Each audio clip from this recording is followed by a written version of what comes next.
अस्सलाम वालेकुम प्यारे बच्चों, उम्मीद है आप खैरियत से होंगे।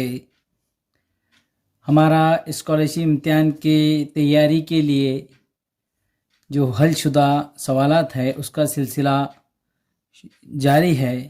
पिछली दफ़ा हमने चंद वीडियो के अंदर सवालात को समझने की कोशिश की है।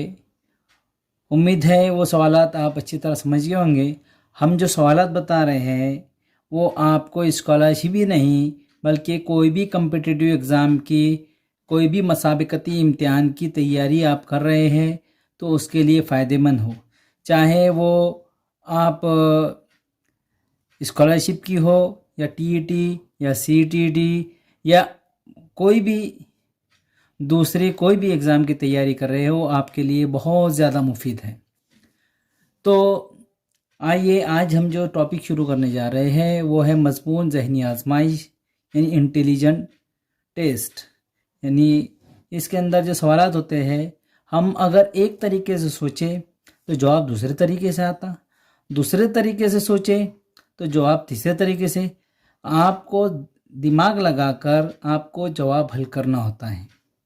अलग अलग ट्रिक रहते हैं इसके हल करने के।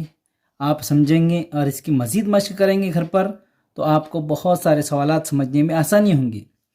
तो आइए वीडियो को आगे बढ़ाते हैं और देखते हैं। सवाल नंबर 1 दिया हुआ है कि 13 ताल्लुक़ पहचानना है कि 13 का ताल्लुक़ 169 से है तो 15 का ताल्लुक़ किससे। और इसके अंदर है ऑप्शन नंबर 1 है 225, option number 2 175, option number 3 195, option number 4 200। इसको हम कैसे, हम बहुत दूर तक चल जाते, दूर तक नहीं, हमको नज़दीक आकर सोचना पड़ेगा सवाल का जवाब क्या होना चाहिए। तो इसका तरीका यह है कि 13 सबसे पहले किसका मुरब्बा है, मुरब्बा किसे कहते हैं। तो मुरब्बा याद रखो ये बात को कि उसी अदद को उसी अदद से ज़रब देने पर जो हासिले ज़रब हो उसे मुरब्बा कहते हैं। यानी कि एक ज़रब एक, उसी अदद को उसी अदद से ज़रब दे रहे 1, उसी अदद को उसी अदद से ज़रब दे रहे 2 दूनी 4, उसी अदद को उसी अदद से ज़रब दे रहे 3 तिया 9। तो ये जो 1 4 9 आ रहे ये मुरब्बा है और ये जज़रुल मुरब्बा है। तो इसी तरह 13 को 13 से ज़रब दिए तो 169 होंगे, तो 15 को 15 से ज़रब देंगे तो वो हो जाएंगे 225। यानी ऑप्शन नंबर 1 इसका सही जवाब होगा। 225 जवाब इसका होगा कि 175 किसी का मुरब्बा नहीं है, 195 भी किसी का मुरब्बा नहीं है और 200 भी किसी का मुरब्बा नहीं है। आप इसको हल करके देख लेना, आसानी से सवाल का जवाब मिल जाएगा आपको। इसी तरह सवाल नंबर 2 है 8 का ताल्लुक 64 से है तो 5 का ताल्लुक किससे। जो सवाल हमने आगे देखे वही सवाल है, ये उससे रिलेटेड है, कीमतें अलग अलग है। यानी कि 8 का ताल्लुक, 8 का मुरब्बा 64, मुरब्बे के बारे में मैंने अभी समझाया आपको। अगले सवाल में हमने पिछले सवाल में देखे उसको। 8 का मुरब्बा 64 है तो 5 का मुरब्बा कितना, तो 5 को 5 से ज़रब देंगे 5 का मुरब्बा निकालने के लिए। यानी कि 8 को 8 से ज़रब दिया, 8 8 64, तो 5 ज़रब 5, 5 पंजे 25। यानी कि ऑप्शन नंबर 3 इसका सही जवाब होगा। इसी तरह सवाल नंबर 3 है 121, 169, 225, 289 और ऑप्शन नंबर 1 है 324, नंबर 2 400, नंबर 3 246 और नंबर 4 361। तो यहाँ भी मुरब्बा ही लिया गया है। हम दूर तक सोच लेते सवाल को, दूर तक नहीं सोचना, कभी फ़र्क देखते, कभी जमा देखते, कभी ज़रब। तो ये 121 11 का मुरब्बा है, 169 13 का मुरब्बा है, 225 15 का मुरब्बा है, 289 17 का मुरब्बा है। तो 13 और 17 ये दोनों के बीच में 2 का फ़र्क है, ये दोनों के बीच में 2 का फ़र्क है, ये दोनों के बीच में 2 का फ़र्क है। तो आगे का मुरब्बा यानी कि हमें किसका मुरब्बा चाहिए है, 19 का। यानी 19 को 19 से ज़रब देंगे तो 19 को 19 से ज़रब दिए तो 19 को 19 से ज़रब दिए तो हो जाएंगे 361। यानी कि आप ज़रब करके देखना 361 इसका सही जवाब होगा। क्योंकि 18 का मुरब्बा 324 है, 420 का है, 246 किसी का नहीं है, इसीलिए ये तीनों ऑप्शन नहीं रहेंगे और ऑप्शन नंबर 4 इसका सही जवाब होगा। इसी तरह से ऐसे ही इसी नौइयत के सवाल पूछता है।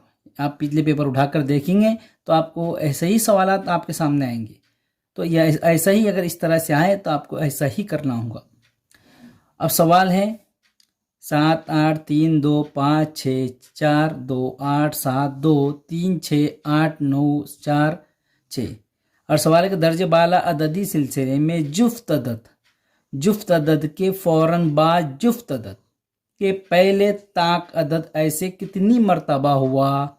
ऑप्शन है नंबर 1 2 बार, नंबर 2 3, नंबर 3 4 और नंबर 4 1। यानी कि क्या कहा, थोड़ा कंफ्यूज करा, मगर आप अगर इसको समझेंगे तो जुफ्त अदद के फौरन बाद जुफ्त है और उससे पहले ताक, यानी बीच में जुफ्त है और जुफ्त से पहले ताक है और ताक से फिर जुफ्त के बाद जुफ्त है। तो यहाँ इससे पहले ताक है मगर इसके बाद जुफ्त नहीं है। ये जुफ्त कौन से अदद है, यहाँ है, ये है, ये है, ये है, ये जुफ्त अदद है, ये जुफ्त अदद यहाँ है। तो जुफ्त अदद जितने दिए गए उनसे पहले ये वही अदद की आगे पीछे देखेंगे। इसके पहले ताक है, इसके पहले जुफ्त है, इसके पहले भी ताक है, इसके पहले ये भी नहीं है ना। फिर अब ये देखेंगे तो इससे पहले भी ताक है, इससे पहले ताक है मगर पीछे भी ताक है, ये भी नहीं होगा। इससे पहले ताक है मगर बाद में जुफ्त है, मगर ये होगा, ये एक। फिर उसके बाद ये देखेंगे इससे पहले जुफ्त है बाद में भी जुफ्त है, ये भी नहीं होगा। फिर ये देखेंगे इससे पहले जुफ्त है बाद में भी जुफ्त है, ये भी नहीं होगा। अब ये देखेंगे इससे पहले जुफ्त है और बाद में ताक है, मगर उसने बोला पहले ताक होना और बाद में जुफ्त होना, ये भी नहीं होगा। फिर देखेंगे पहले ताक है बाद में भी ताक है, ये नहीं होगा। उसके बाद 6 को लेंगे तो 6 से पहले ताक है और फिर जुफ्त है, तो ये वाली भी होंगी। 2 हो गए, 2 जोड़ी, 1 2। उसके बाद 9 तो नहीं, 4 से पहले ताक और फिर जुफ्त, यानी ये भी एक जोड़ी होंगी, यानी 3 जोड़ी, यानी ऑप्शन नंबर 2 इसका सही जवाब होगा। तो थोड़ा सा सवाल को समझे तो सवाल हल करने में आसानी होती है। सवाल नंबर 5 है कि सवालिया निशान की जगह आने वाले अदद का मुतबादिल तलाश कीजिए, लिखिए। ऐसे डब्बे में हम बहुत ज़्यादा कंफ्यूज होते, तो करना कुछ भी नहीं। ऑप्शन नंबर दिए 25, नंबर 1 25, नंबर 2 10, नंबर 3 61, नंबर 4 20। करना यह है, तो ये सवाल के अंदर करना क्या है, हम क्या करते हैं, हम सोचते बैठे, सोचना नहीं है। क्या करना है, ज़्यादा दिमाग पे जोर डालना नहीं है। आसान सवालात रहते हैं, जोर डालेंगे तो हम बहुत ज़्यादा दूर तक चले जाएंगे और फिर उस मुश्किल हो जाते हैं। सवाल हल करते वक्त हमें बहुत ज़्यादा परेशानी होती है। तो 5 ये देखना है, मुरब्बा देखना है। इसके अंदर क्या देखना है, पहले जमा तफरी वगैरह करके देखना है कि 5 में से 3 निकाले, इसमें से जमा करके देखे तो आता है क्या, वो उतना नहीं आया। मुरब्बा देखना है, 5 का मुरब्बा 25, मनफी 3 का मुरब्बा 9, 25 में 9 का 16। नीचे का देखेंगे अगर तो 7 का मुरब्बा 49, मनफी 2 का मुरब्बा 4 बराबर 49 में 4 के 45। या गया, तो ये नहीं कि दोनों तरीके वो किए, तो ये भी वही तरीके इस्तेमाल करेंगे हम। तो 6 का मुरब्बा 36, मनफी 4 का मुरब्बा 16, 36 में 16 गए 20, यानी कि जवाब है 20। ऑप्शन नंबर 4 इसका सही जवाब होगा। ये इस तरह से आसान होता है समझने के लिए। इसी तरह से आगे है सवालात है। सवाल वो वही नोयत का है, उसी तरह का है। सवाल नंबर 6 है कि सवाल निशान की जगह आने वाला अदद दिए गए मुतबादिल में से तलाश कीजिए। और ऑप्शन नंबर 1 4, नंबर 2 16, नंबर 3 2 और नंबर 4 6। अब यहाँ बॉक्स दिया हुआ है, सवाल निशान की जगह सवाल निशान है, इसकी जगह क्या आएगा वो मालूम करना है। वो तरीका भी इख्तियार करते हैं अगर हम, तो हमें जवाब नहीं मिल रहा, क्योंकि 8 का मुरब्बा 64, 5 का मुरब्बा 25, 64 में 25 गए तो 49 हो रहे, नहीं आता। तो करना क्या है इसके अंदर, यहाँ करना ये है कि ये देखना है कि 5 में से, या तफरीक करना है 5 में से, ये तरीका 8 में से 5 गए तो कितने बचेंगे 3, और 3 का मुरब्बा 9।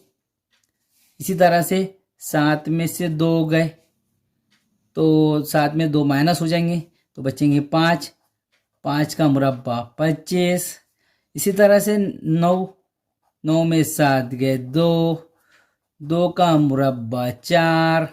ऑप्शन नंबर 1 इसका सही जवाब होगा। कितनी दूर चले जाते हैं हम, मगर सवाल कितना आसान है समझने के लिए। सिर्फ मुरब्बे आपको याद में रखना पड़ेगा किसका मुरब्बा क्या है। तो और मुरब्बा मालूम करने के लिए मैंने आपको पिछले जो सवाल लिए हमने वो सवाल में बताया कि उसी अदद को उसी अदद से ज़रब देने का। अगर 5 का मुरब्बा मालूम करना है तो 5 को 5 से ज़रब दो 25, इसको बोलते मुरब्बा। 7 को 7 से ज़रब दो 7 7 49। इसी तरह से बहुत सारे मुरब्बे आप निकाल सकते हैं आसानी से ज़रब देने के बाद। इसी तरह सवाल नंबर 7 है कि दर्ज झैल की दायरा नुमा शक्ल में सवालिया निशान की जगह कौन सा अदद आएगा। मुतबादिला में से जवाब तलाश कीजिए। और ऑप्शन नंबर 1 है 25, नंबर 2 6, नंबर 3 7, नंबर 4 17। तो यहाँ क्या करना है, कुछ भी नहीं करना है। यहाँ सिर्फ सबकी जमा कर लेना है। यहाँ सबकी जमा करना है।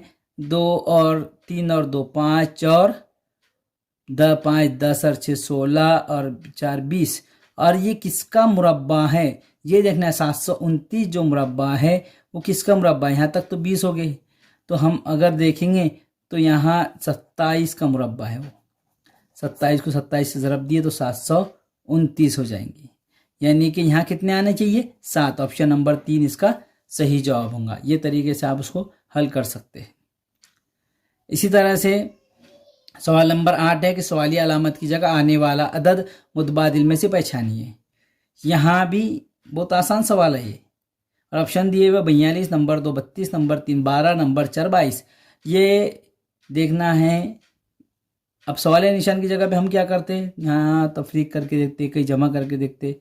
ठीक है ना, करो आप वो तरीके से। मगर पहले हम ये करेंगे, हम उसको समझने के लिए आसानी से सबसे पहले मुकाबिल के कभी भी ऐसा सवाल आया ना तो पहले देखना कि मुकाबिल के आदात की जमा या तफरीक कितनी होती है ये देखना पहले।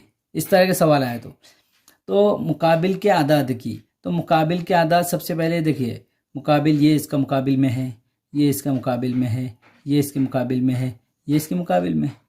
तो ये देखेंगे ये इसके मुकाबिल में है 17 और ये 17 और 33। 17 और 33 बराबर 50 हो रहे हैं। फिर उसके बाद देखेंगे 34 और 16, 34 जमा 16 बराबर 50 हो रहे हैं। उसके बाद देखेंगे तो 12 और 38, 12 जमा 38 बराबर 50 हो रहे हैं। तो फिर ये देखेंगे ये अदद बच रहा है, ये वाला अदद बच रहा है। तो 28 में कितने मिलाए कि 50 हो जाए।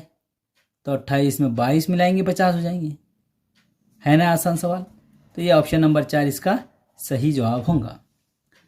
इसी तरह से सवाल नंबर 9 है कि सवालिया निशान की जगह पर आने वाला मुतबादिल तलाश कीजिए। और बॉक्स दिए हुए है। ऑप्शन है नंबर 1 225, नंबर 2 196, नंबर 3 256, नंबर 4 235। इसको कैसे हल करेंगे, तमाम की जमा करेंगे। यहाँ क्या करना पड़ता है, ऐसे सवाल को जमा तफरीक ज़रब ऐसी ये तरीके से हल करना पड़ता तो आसानी से आता है। 2 और 3 5 4 4 9 9 9 9 ज़रब 9 यानी 81। फिर ये देखेंगे तो तब सबकी जमा 1 और 7 8, 8 और 5 13, 13 ज़रब 13, 13 का मुरब्बा यानी कि 13 का मुरब्बा 169। तो यहाँ भी सबकी जमा करेंगे तो 4 और 6 10 और 5 15, 15 ज़रब 15 यानी 15 का मुरब्बा 225। ऑप्शन नंबर 1 इसका सही जवाब होगा। तो इसी तरह से अगर आप समझ कर करें, इसकी मशक करें बार बार ऐसे सवालात की, तो आपको बहुत ज़्यादा आसानी और बहुत ज़्यादा तरीकों से आपको हल करने में दिक्कत नहीं होगी। इसी तरह से अब है सवाल नंबर 10। सवाल नंबर 10 है 3 4 7 10 15 22 31। और सवाल निशान की जगह पे कौन सा अदद आएगा। और ऑप्शन नंबर 1 है 46, नंबर 2 40, नंबर 3 44, नंबर 4 42। तो यहाँ देखना, फ़र्क देखना है। कभी जमा भी देखना, कभी फ़र्क देखना है। यहाँ आपको 1 का फ़र्क देखना है, यहाँ 2 का, यहाँ 3 का, यहाँ 5 का, यहाँ 7 का, यहाँ 9 का। ये जो अदाद आ रहे हैं ना, ये तमाम मुफर्रद अदद आ रहे हैं। कौन सा अदद आ रहा है यहाँ, यानी कि ता का अदद आ रहा है। कौन सा अदद ता का अदद आ रहा है। तो अगला ता का अदद कौन सा होगा, 31 में 9 के 11, कौन सा ता का अदद, यहाँ तमाम ता का अदद 1 2 1 2 3 5 4 3 5 7 9, ये जितनी भी है ये तमाम ता का अदद, तमाम के दरमियान ता का अदद का फर्क है। और ता का अदद तो इसीलिए 31 के अगला ता का अदद जो है तो 11 है। 31 और 11 42 होंगे, यानी ऑप्शन नंबर 4 इसका सही जवाब होगा। अब इसी तरह से ऐसे सवाल में आप कंफ्यूज हो जाते हैं। सवाल नंबर 11 जो दिया गया है कि दिए गए अलामती सिलसिले में सवाली अलामत की जगह अलामतों का कौन सा गुरु आएगा, और यहाँ जो अलामतें दी गई है और ऑप्शन भी दिए गए, हम कंफ्यूज हो जाते। ज़्यादा कंफ्यूज होने की ज़रूरत नहीं है, बहुत आसान है। देखिए ये देखिए पहली अलामत दी गई है। अब उन्होंने क्या किया इस सवाल में, ये पहला लिया और सेकंड उसके अंदर उसको पीछे दे दिया, है कि नहीं, पीछे दे दिया, यहाँ से पीछे चले गए हो, यानी कि सामने के एक एक अदद एक एक अलामत पीछे जा रही है। अब देखो अब दोनों पीछे, ये अब यहाँ से आगे बढ़े तो यहाँ का एक पीछे, दोनों ये पीछे आ गया, तो ये तकसीम पहले आ गया। फिर अब आगे गए तो ये तकसीम पीछे आ गए। तो इसी तरह से जब तकसीम पीछे आ जाएगा तो यहाँ क्या बच रहा है, ज़रब है, ज़रब, तो अब फिर ज़रब पीछे चल जाएगा। तो पहले पे क्या आएगा, जमा, पहले पे क्या आएगा, पहले पे जमा आएगा, फिर ये 2 आएंगे, फिर ये आएंगे, आखिरी में ज़रब आएगा। अब ऐसी कौन सा ऑप्शन है, ऐसा ऑप्शन देखिए, तो पहले पे जमा, फिर दूसरे पे ये 2 अलामतें, छोटे बड़ी की अलामतें, उसके बाद तकसीम का अलामत, और उसके बाद सबसे आखिर में ज़रब की अलामत। तो पहले पे जमा, ये ऑप्शन नंबर 4 इसका सही जवाब होगा। ये इतना आसान रहता, हम कंफ्यूज आते हैं, ये पूछा क्या उन्हें, ऐसी अलामतें आ गई तो आप बहुत ज़्यादा डिस्टर्ब हो जाते। तो डिस्टर्ब नहीं होना, ज़्यादा समझने, ज़्यादा मुश्किल नहीं रहता, सिर्फ ध्यान लगा के किए तो आसानी से हल हो जाता। इसी तरह सवाल नंबर 12 है कि झैल की शक्ल में एक ख़ास किस्म की तरतीब है, वो तरतीब पहचान कर सवाली अलामत की जगह कौन सी शक्ल आएगी वो मुतबादिल में से तलाश कीजिए। अब यह शक्लें दी गई है, चौथी शक्ल कौन सी आएंगी और ये ऑप्शन दिए गए। यहाँ भी आप कंफ्यूज हो जाते हैं, चलो करना क्या करना, ये आप क्या सोचते हैं यहाँ कि करना तो क्या करना चाहिए। यहाँ ऐसे सवालों को आप छोड़ देते जानबूझ के, कुछ भी नहीं करने का। यहाँ देखिए, यहाँ क्या, कोई भी एक शक्ल को पकड़ लेने का। अब कोई भी एक शक्ल हुई, यहाँ क्या है, ये किधर आ रही है, तीसरे पर है, यह नीचे आ जा रही, फिर ये बाजू में चली जा रही, तो फिर वो किधर आएंगी, ऊपर आएंगी। ऊपर किधर आ रही, यहाँ आ रही। अब आप ये दोनों ऑप्शन में से कोई एक रहेगा, ये तो बात तो पता हो चल गई, दोनों ऑप्शन नहीं रहेंगे।